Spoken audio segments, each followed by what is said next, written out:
আপনারা জানেন যে গতকাল সোয়া দুটো নাগাদ এখানে একটা বিধ্বংসী আগুনের সৃষ্টি হয় এবং আমাদের 37টা ফায়ার ব্রিগেড ইউনিট এবং আমাদের army navy answer specially fire brigade সকলে মিলে আমরা রাত 8:30 পৌনে 9টা নাগাদ আগুন সম্পূর্ণ নিয়ন্ত্রণে আনতে আল্লাহর রহমতে সক্ষম হই।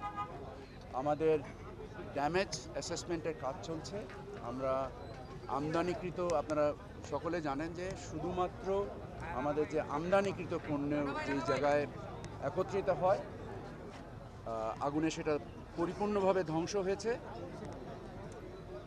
ধ্বংসের পরিমাণগত অর্থনৈতিক পরিমাণ এবং ওজনের পরিমাণ এই দুটোকে আমরা নির্দিষ্ট করার চেষ্টা করছি এবং এর সাথে সংশ্লিষ্ট খাত ভিত্তিক নির্ণয়েরও আমরা চেষ্টা করছি।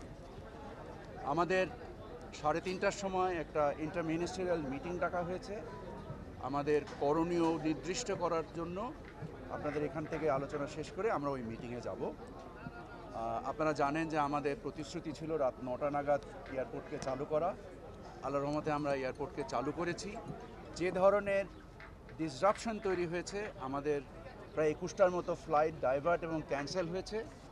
আমরা যাত্রী সাধারণের কষ্টকে লাঘব করার জন্য আমরা একটা অর্ডার ইস্যু করেছি, যার মাধ্যমে আগামী 3 দিন যত নন শিডিউল এক্সট্রা ফ্লাইট আসবে তার সমস্ত রকম মাশুল এবং তার সমস্ত রকম খরচ আমরা মওকুফ করে দিয়েছি।